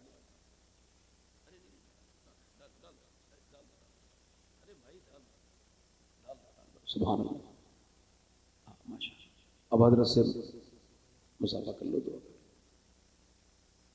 ये उतार दो, बैठ जाओ। हुजूर की आंखों की ठंडक है नमाज। इंशाल्लाह नमाज पढ़ेंगे, दोनों हाथ उठा के बोलो इंशाल्लाह, दोनों हाथ। हाँ, जितने लोग नमाज का इरादा करें वही हाथ उठाने। इंशाल्लाह इरादा करने वाला जरूर नमाजी बनेगा। दोनों हाथ उठा के इंशाल्लाह नमाज पढ़ें। अपनी बहन बेटी को पर्दा कराएंगे इंशाल्लाह। अपने माँ बाप की खिदमत करें, माँ बाप की दुआएं लें, अल्लाह आपको सलामत रखे। कोई मेरी गलती हुई हो अल्लाह उसको माफ़ फरमाए। तौबा करें मेरे साथ, अस्तगफिरुल्लाह रब्बी मिन कुल्लि ज़म्बिन व अतूबु इलैह। पढ़ लीजिए ला इलाहा इल्लल्लाह मुहम्मद रसूलुल्लाह। मेरी ज़िंदगी का मकसद तेरे दीन की सरफराजी में, इसी मुसलमान में इस्लामाजी, इस्लाम जिंदाबाद, मसलक आला हज़रत पाइंदाबाद। लक़द काना लकुम फ़ी रसूलिल्लाहि उसवतुन हसना, सदक़ल्लाहुल अज़ीम। हज़रत मौजूद हैं। मेरी तरफ से ये पैगाम है आपके लिए कि जिसमें से कोई साहब ऐसे हों जो अभी तक कहीं मुरीद नहीं हुए, अगर उनका इस बात पे मामला हो कि क़यामत के दिन वो एक सैयद के साथ उठे, तो वो हज़रत के साथ अपने हाथ में हाथ दे दें तो मुरीद हो जाएं। हज़रत जब मुरीद कराएं बैठे, हज़रत के मलफूज़ात भी आप समात करें और मुझे दुआओं में याद रखें। कोई मेरी बात बुरी लगी हो तो माफ़ कीजिएगा। अस्सलामु अलैकुम।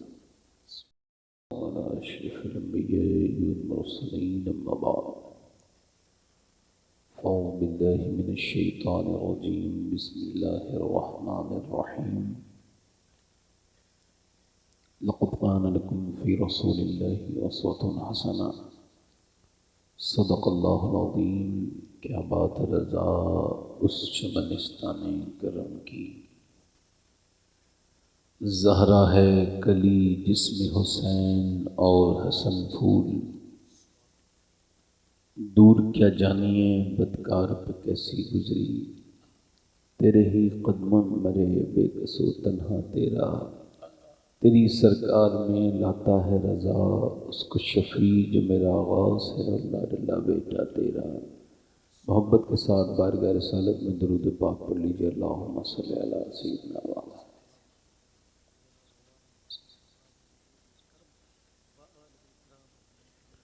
बादों दुरूद लाइक़ एहतराम ताज़ीम तकरीम मेंबर शरीफ पर तशरीफ़ फरमा।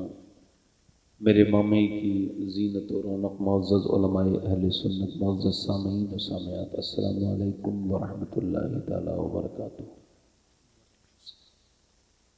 खैरियत से हैं आप लोग? ज़रा हल्की सी कुर्सी चचा, हल्की सी आगे ले आइए आप, हल्की सी आगे आ जाइए, एक कुर्सी के बराबर बस, और आगे आ जाइए। ऐसे ही आप लोग सब आ जाइए। मेरे भाइयों में से जितने मुसलमान खड़े हों वो सब आके आगे बैठ जाएं, कुर्सियाँ खाली हैं। जो पीछे 5-6-7 लड़के खड़े हैं उन सबसे गुजारिश है कि मेहरबानी करें, हाँ बस अब रास्ता रहने दें आने जाने वालों के लिए बस। हाँ माशाअल्लाह, जब मेरा ऐलान हो रहा था तो मैंने देखा कि कम से कम 12-13 लोग चले गए। अब भी कुछ अक्लमंद लोग जा रहे हैं, जो ज़्यादा अक्लमंद लोग हैं वो जा रहे हैं। हाँ बस आप लोग बैठ जाएं। अगर जितने वो अक्लमंद गए हैं इतना कोई अक्लमंद बचा हो तो वो भी चला जाए। ये जो एकदम ऐलान होते ही तकरीर का जो जाने लगते हैं, ऐसा लगता है कि जैसे शैतान के बहुत ज़बरदस्त किस्म के मुरीद हैं, इन्हें कोई बात सुननी नहीं है। मैं जब ये पहले देख रहा था शुरू में कि मोबाइल की तरफ लड़कों का रुझान बढ़ रहा था, तो मैं उसको नॉर्मल बात समझ रहा था, हल्की फुल्की तकलीफ करता था। अब मुझे ये नॉर्मल बात नहीं लगती है। अब जबकि मैं इसको देख रहा हूँ, इसको पढ़ रहा हूँ, इस पर मुझे थोड़ी बहुत मालूमात हासिल हो रही है, तो फिर मैं इसको देख रहा हूँ तो फिर मेरे हिसाब से इस वक्त में जो नौजवानों की सबसे बड़ी बर्बादी का सबब है ये मोबाइल है। वो खाली इनका वक्त ख़राब नहीं कर पा रहा है, वक्त तो ज़ाया कर ही रहे हैं, बल्कि अपने मज़हब से भी दूर होते चले जा रहे हैं। मोबाइल का बेजा इस्तेमाल, चूँकि ओछे के हाथ में खिलौना आ जाए तो उसको तोड़ देता है, ऐसे ही हाल पूरी दुनिया में सबसे ज़्यादा सस्ता इंटरनेट इंडिया में है और सबसे जगह महंगा है। क्यों? क्योंकि जब इसमें लगा रहेगा, सोचने की ताकत ही छीन ली मोबाइल ने। अब कोई सोचता ही नहीं। 4 आदमी बैठे होंगे आपके सामने, वो 4 आपस में बात ही नहीं करेंगे। यानी बात करने से, मैं आपको सही बता रहा हूं, बीमारियों के इलाज डॉक्टरों के पास नहीं है जितने अपने भाइयों के पास बैठने से इलाज होता है। सारे इलाज अस्पतालों में नहीं है, कम्युनिकेशन भी एक इलाज है, बातचीत का भी एक इलाज है। ज़्यादा इंसान डिप्रेस हो जाता है, ज़्यादा डिप्रेशन में चला जाता है, उसको हाइपरटेंशन हो जाता है, बीपी आ जाता है। ये सब इसी वजह से है कि इंसानों ने इंसानों से ताल्लुक छोड़ दिया। रिज़्क़ खाली खाने का नाम नहीं। वासिफ अली वासिफ कहते हैं, जिंदगी के लिए जो चीज़ें ज़रूरी हैं वो सब रिज़्क़ हैं। तेरा रिश्तेदार भी तेरा रिज़्क़ है, तेरा पड़ोसी भी तेरा रिज़्क़ है, तेरे बच्चे भी तेरा रिज़्क़ है, तेरी बीवी भी तेरा रिज़्क़ है। अब अगर तू इनसे दूर रहेगा तो रिज़्क़ को छोड़ के बीमार हो जाएगा। एग्जाम्पल इनसे मैंने शुरू कर दिया।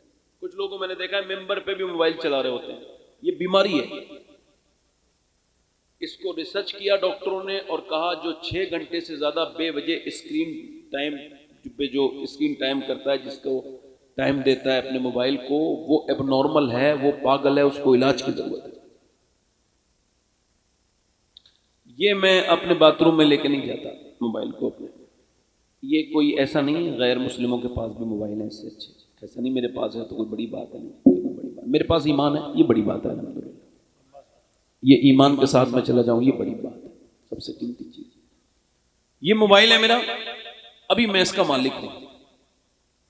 ना मैं इसे बाथरूम में लेके जाता हूँ, ना खाते वक्त इसको देखता हूँ, न किसी रिश्तेदार से बात करते वक्त इसे देखता हूँ, न किसी दोस्त से बात करते वक्त उसको उठाता हूँ। अभी तक मैं इसका मालिक हूँ। और जब मैं इसे बाथरूम में ले जाने लगूंगा, जब मैं खाना खाते वक्त भी इसको देखूंगा, जब मैं किसी से बात ही नहीं करूंगा इसे देखूंगा, तो अब ये मेरा मोबाइल मेरा मालिक बन गया। इससे जागो, ये एक अगर लेसन आज आपने समझ लिया, यही एक सबक कि वासिफ अली वासिफ फरमाते हैं, वक्त ऐसा बदला लेता है जो वक्त को बर्बाद करता है, वक्त उसको बर्बाद कर देता है। आप बड़े अच्छे लोग हैं, मेरे बाद आपने हिंदुस्तान के मशहूर शायर मोहम्मद अली फैजी साहब को सुना। और उसके बाद आपने उसी दरमियान में हज़रत सैयद सुहेल मियाँ साहब क़िबला वाहिदी सज्जादा नशीन आस्तान आलिया वाहिदिया तैयबिया के वो उनकी आमद होगी। मैं आपको थोड़ी खिदमत करना चाहता हूँ, अगर आप इजाज़त दें तो। इंशाल्लाह ये बातें सब इस वजह से कर रहा हूँ कि बीच में मोबाइल आप ना निकालें अपना, इसको साइलेंट कर लें, इससे पीछे छुड़ाएं अपना, ये आपको बीमार कर रहा है। मैं ये बता रहा हूँ, अभी आगे चल के मैं तो अपने बच्चों के लिए फिक्रमंद हूँ कि मेरे बच्चों का क्या होगा। अगर किसी को अल्लाह ने बच्चे दिए और खुदा ना करे वो जहन्नमी हो जाए,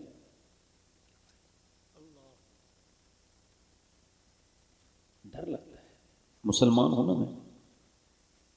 अब्दुर्रहमान दारानी रदी अल्लाह तआला अन्हु फरमाते हैं कि एक मोमिन अगर होपलेसनेस उसके अंदर इतनी आ जाए, इतना वो अल्लाह से डरे कि उसको उम्मीद ही जाती रहे, वो फरमाते हैं फिर वो मोमिन नहीं रहता। और अगर वो इतना होप अपने अंदर रखे, उम्मीद रखे कि फिर उसके खौफ पर उसकी उम्मीद गालिब आ जाए, तो तब भी वो मोमिन नहीं। फिर मोमिन कौन है? तो दाता लाहौरी लिखते हैं मोमिन वो है जो बैलेंस बनाए रखे, यानी खौफ से डरता भी रहे और रहमत से उसकी रूह झूमती भी रहे। हजरत उमर फरमाते हैं अगर कयामत के दिन सारी दुनिया के लोग बख्शे जाएं, एक आदमी जहन्नम में जाए तो वो उमर है।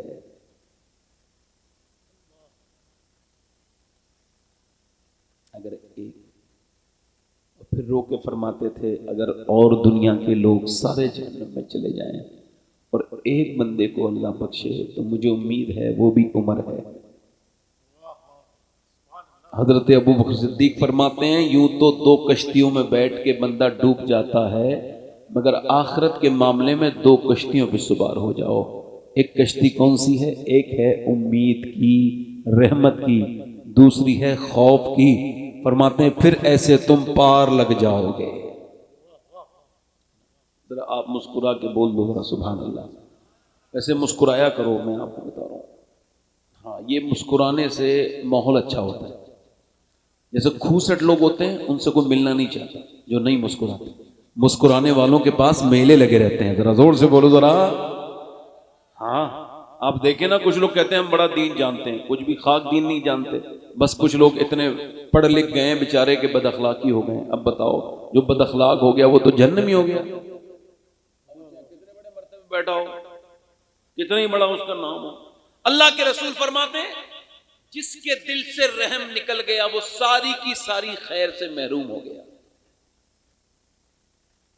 जिसे रहम नहीं आता, लोग कहते हैं हम बड़ा दीन जानते हैं। एक सहाबिया थी, बड़ी मुस्कुराती थी। लोगों ने, औरतों ने उस पर तंज किया, ओ तू इतना मुस्कुराती है, लोग तुझे देख के कहते हैं कि तू पागल हो गई है। उसने मुस्कुरा के कहा मुझे लोगों से क्या मतलब, मैंने तो आमना के लाल को मुस्कुराते देखा है। आला हजरत फरमाते हैं जिसकी तस्की से रोते हुए हंस पड़े, उस तबस्सुम की आदत पे लाखों सलाम और उसकी बातों की लज्जत पे लाखों दुरूद, उसके खुतबे की हैबत पे लाखों। हुजूर मुस्कुराते।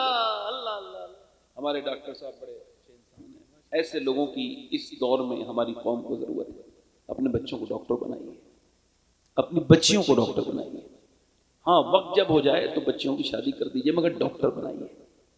गैर मुस्लिम के अस्पताल में जब एक मुसलमान औरत की डिलीवरी होती है तो बगैर कपड़ों के वो उसके सामने होती है। और हमारे हाल ये हैं कि हमारे यहाँ पे सारी चीज़ें हैं मगर अपने अस्पताल नहीं जहाँ हम अपनी बहनों बेटियों की डिलीवरी करा सकें। बुरा ना मानिएगा भाई, थोड़ा सा तकलीफ होती है तो बंदा कह देता है। जिनके घूंघट नहीं देखे, जिनके चेहरे नहीं देखे, हमारी खस्ता हाली का ये हाल कि हमने हर चीज़ें खूब बकरीद पर कुर्बानियाँ करते हैं। मैं बुरा नहीं, बिल्कुल करो कुर्बानी, मगर एक कुर्बानी इस्लाम और भी चाहता है कि तुम अपने बच्चों को ऐसी तालीम दो, अपनी बेटियों को पढ़ाओ ताकि वो डॉक्टर नहीं बने, ताकि हमारी कोई भी बहन किसी गैर मुस्लिम के सामने मजबूर ना हो कि उसकी डिलीवरी वो करे। जब खबर आए तो गांव की एक नेक खातून उसकी डिलीवरी करे। अल्लाह की बारगाह में दुआ करता हूँ अल्लाह हमें समझ अता फरमाए। मेरे बाद भाई ने पढ़ना है, 10 मिनट मुझे हो गए, इंशाल्लाह मैं 1 घंटे के अंदर या उसके आसपास तकरीर ख़त्म कर दूँगा, क्योंकि मुझे माइक देर से मिला है। हमारे इसराइल भाई चूँकि मुझसे मोहब्बत करते हैं तो ये मेरे बारे में अच्छा गुमान रखते हैं। इन्होंने जितनी बातें कही हैं इनकी मोहब्बत है, मैं उसमें से एक भी बात के लायक नहीं। मैं तो दुनिया का सबसे ख़राब इंसान हूँ, अल्लाह बेहतर जानता है इस बात को। हज़रत अली फरमाते हैं हर आदमी का एक सच होता है, हर इंसान का एक, और वो उसको जानता है और उसी पर उसका फैसला होगा। हर इंसान का एक सच होता है और वो उसको, और उसी पे उसका। तो अपनी औकात सिर्फ इतनी है, कुछ नहीं, बात सिर्फ इतनी है, कल भी टुकड़ों पे उनके पलते थे और अब भी टुकड़ों पे उनके पलते। आपकी बड़ी मेहरबानी। मैंने कुछ शेर कहे हैं नए, 2-3 शेर में इसराइल भाई चूंकि बड़ी अच्छी शायरी हो गई तो 2-3 शेर पढ़ना चाहता हूँ, इजाज़त है? आप में से कौन कौन मुस्कुरा के सुभान अल्लाह कह सकता है? अगर आप चाहते हैं कि आपके घर में माहौल अच्छा रहे तो घर में घुसते वक्त मुस्कुराया करें। जो आपकी बीवी कभी नहीं मुस्कुराती है ना, इंशाअल्लाह एक दिन वो पूछेगी जरूर ये इतना मुस्कुरा क्यों रहे हो, है ना? तो उससे कोई इसी वजह से मुस्कुरा रहा हूं कि मेरे हुजूर जब जंग से भी घर में वापस आते थे तो मुस्कुराते हुए घर में दाखिल हुआ करते थे। कुछ आदतें बदलें इंशाअल्लाह। किसी ने कहा था, बड़े दानिश्वर ने कहा था, अब्दुल कलाम आज़ाद ने गालिबन, उसने कहा था इंसान अपनी तकदीर नहीं बदल सकता, इंसान अपनी तकदीर मगर अपनी आदतें बदल ले तो फिर खुदा उसकी तकदीर जरूर बदल देगा। ऐसा बान भी से कहना जो मदीने को तू जाए, ऐसा बान भी से कहना जो मदीने को तू जाए, तेरे दर की आरज़ू में ये दीवाना मर न जाए, तेरे दर की आरज़ू में ये दीवाना मर न जाए, ऐसा बान भी से कहना। अगर अल्लाह ने आवाज हल्की फुल्की दी है तो जरा थोड़ा सा पढ़े, ऐसा बान भी जो मदीने को तू जाए, तेरे दर की आरज़ू में, इतना कह लो, तेरे दर की आरज़ू में, सीधे होके बैठे, कुर्सी से पीठ ना लगाएं और पढ़ें, तेरे दर की आरज़ू में ये दीवाना तेरे दर की आरज़ू में, और तेरे गम में काश सरवर मेरी जिंदगी ये गुजरे, तेरे गम में काश सरवर मेरी जिंदगी ये गुजरे, और मुझे मौत भी जो आए तेरे शहर ही में आ।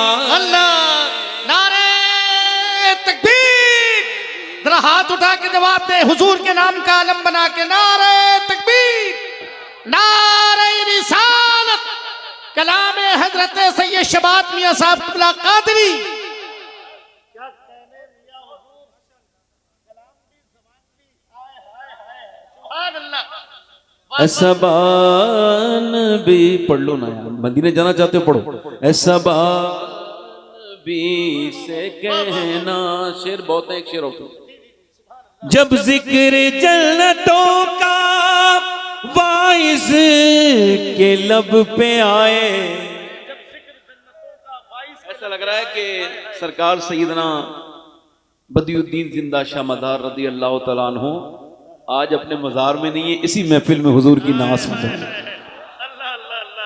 जब जिक्र जन्नतों का वाइज के लब पे आए, तेरे आशिकों को आका तेरा शहर याद आए, तेरे आशिकों को आका तेरा शहर,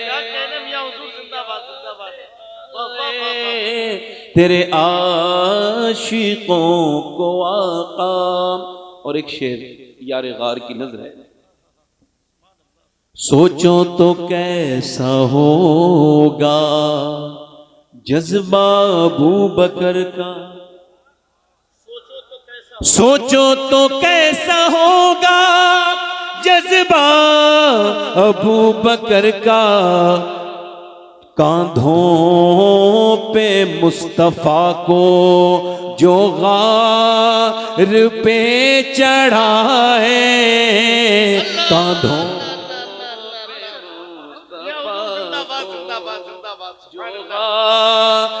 में चढ़ाए। और एक शेर मौला अली की बारगाह में, जरा जोर से तो बोलो सुभान अल्लाह। जल्दी जल्दी पढ़ रहा हूं, जरा 2-3 शेर और पढ़ना, जोर से बोलो सुभान अल्लाह। इधर वाले मौला अली के नाम पे बोलो या अली। जिसे मुस्तफा दुआ दे आबे दहन लगा दे, जिसे मुस्तफा दुआ दे आबे दहन लगा दे, फिर शेर वो खुदा का खैबर उखाड़ आए। अल्लाह, नारे तकबीर, नारे रिसालत, नारे हैदरी। और एक शेर और पढ़ता हूं, सबसे अच्छा शेर है ये, इस पूरी नात का सबसे अच्छा शेर। बेटी वो मुस्तफा की कितनी अजीम तर है, ये मेरी बहनों की नजर है, मेरी बेटियों की, जिन्हें हर काम का वक्त है मगर नमाज का वक्त। बेटी वो मुस्तफा की कितनी अजीम तर है, जो इशा में सर झुकाए और फजर में उठाए, जो इशा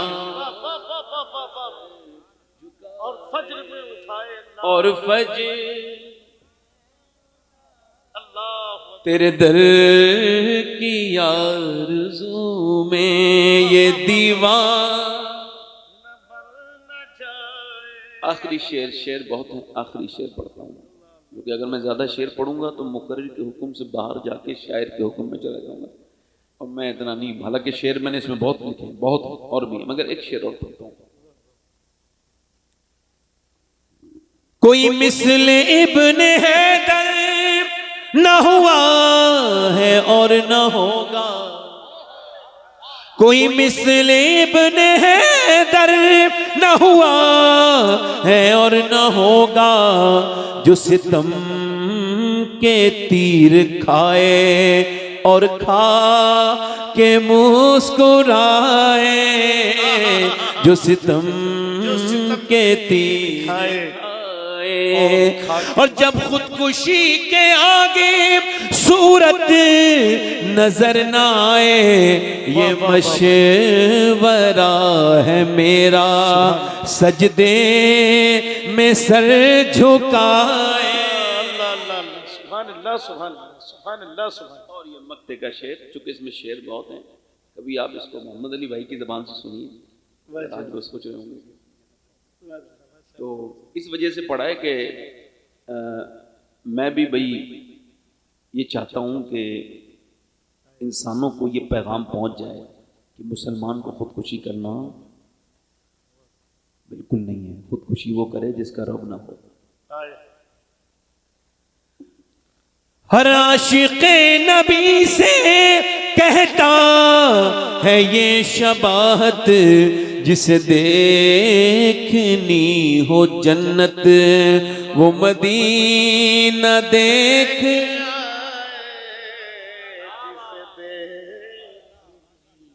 क्या कहने मियां हुजूर से। इकबाल ने, मैं तकरीर शुरू कर रहा हूँ, डॉक्टर इकबाल ने कहा था लड़कियां पढ़ रही हैं अंग्रेजी, ढूंढ ली कौम ने फला की राह, ये रबिश कैसे गुल खिलाएगी, पर्दा उठने की मुंतजिर है निगाह।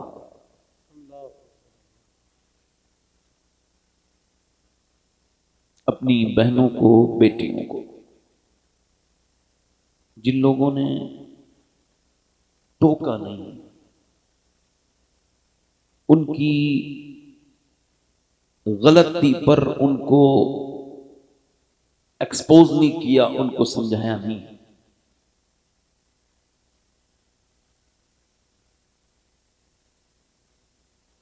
वो मेरी बेटियां, मेरी बहनें जब किसी गलत रास्ते की तरफ जाती हैं तो वो अकेली जिम्मेदार नहीं, उनके भाई और उनका बाप भी इसका जिम्मेदार होता है।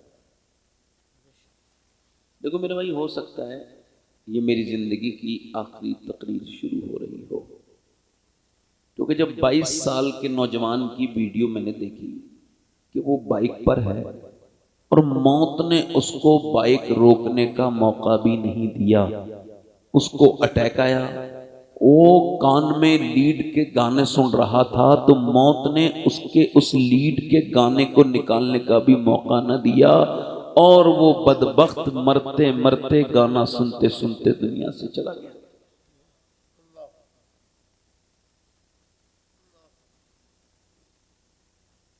थोड़ी देर सुन ले, मैं जरा थोड़ा संजीदा इंसान हूं, आपको हंसा नहीं सकता, क्योंकि मैंने कभी कुरान पढ़ के मुझे हंसी नहीं आई, कभी मैंने हदीस पढ़ी तो मुझे कभी हंसी नहीं आई, और मैं इन दोनों ही फरामीन का गुलाम हूं, अल्लाह के फरमान का गुलाम हूं और उसके रसूल के फरमान का गुलाम। यानी मौत मौका इंसान को, लोग कहते हैं मैं मरते मरते बचा हूं, इसराइल भाई मैं मरते मरते, ये झूठ बात है। आज तक मरते मरते कोई नहीं बचा, बचते बचते लोग मरते जा रहे हैं।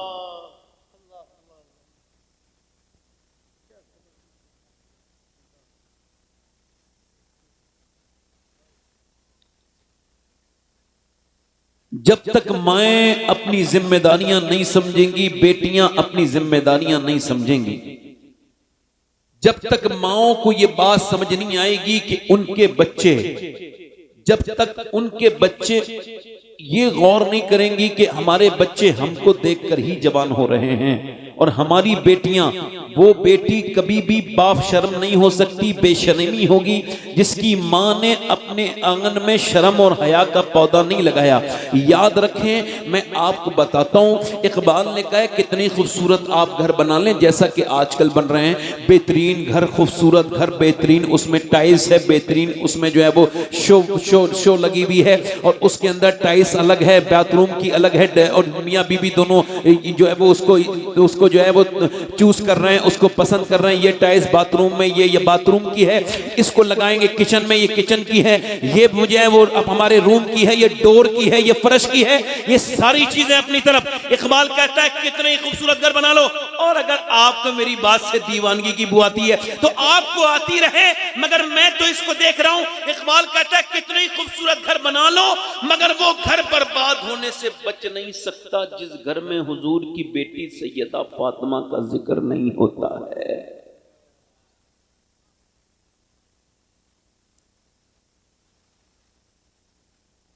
मेरे भाई आगे कुर्सियां खाली हैं, आपका इस्तकबाल है, तशरीफ लें, आ जाए, समझदार आदमी लग रहे हैं, माशाअल्लाह, आ जाए, इधर भी कुर्सियां खाली हैं, जरा दिल लगा के बोलो जरा सुभान अल्लाह। क्या कहा इकबाल ने? घर। अच्छा ये बताओ, लोग कहते हैं फला की लड़की ने फला की इज्जत बिगाड़ दी। ये देखो, मुझे बताओ, मैं आपसे पूछना चाह रहा हूं, क्या लड़कियां इज्जत बिगाड़ती हैं या माँ बाप उनको माहौल बिगाड़ने का देते हैं?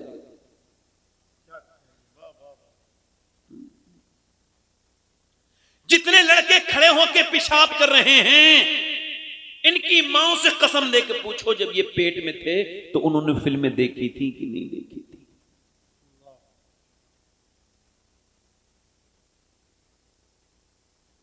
आप अपनी कामयाबी क्या समझते हैं? ये बताएं। दो लोग हैं, एक तो चपरासी है, एक बादशाह है। दुनिया में वो बादशाह था और जब वो मरा तो जहन्नम में चला गया, कयामत के दिन वो जहन्नमी हो गया। और एक चपरासी है, वो दुनिया में 20-25 साल चपरासी रहा, मरने के बाद जन्नती हो गया। आपके हिसाब से कौन कामयाब है?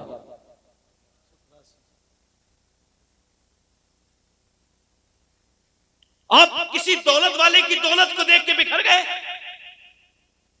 दौलत लोगों पे आनी शुरू हुई, उन्होंने अपनी बच्चियों को देखा ही नहीं कि गले में दुपट्टे कितने हैं, उन्होंने देखा ही नहीं कि उसका लिबास कैसा है, बल्कि कुरान निकल गया मुसलमानों के घरों से। इकबाल ने कहा जिसके घर में सैयदा का जिक्र नहीं होगा, अगर सैयदा का जिक्र होगा तो औरत पर्दा भी करेगी। उसकी वजह यह है कि घर बनाती है औरत। कौन बनाती है बोलो?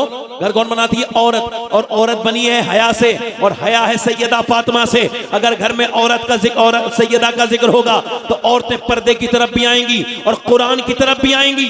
मगर अब कुरान भी निकल गया और पर्दा भी निकल गया। अब अगर रह गया मेरी बहनों के पास इल्ला माशाअल्लाह तो मियाओं के तावीज़ों का सहारा रह गया है। यही रेडीमेड दीन इनको मिल गया है। रेडीमेड दीन दे दो मियां, बरकत के लिए तावीज़ दे दो। और मियां भी बेचारा बैठा है, बहुत अच्छा काम है ये, अगर कोई करना चाहे तो बस में कुछ पैसा भी नहीं लगता, इन्वेस्ट भी नहीं होता, और बस आपको थोड़ा बहुत झूठ बोलना आना चाहिए। बाकी लोग तो बेवकूफ काफी आएंगे आपके सामने जिन्हें अक्ल बिल्कुल भी नहीं है। अच्छा साहब जरा तवज्जो करें।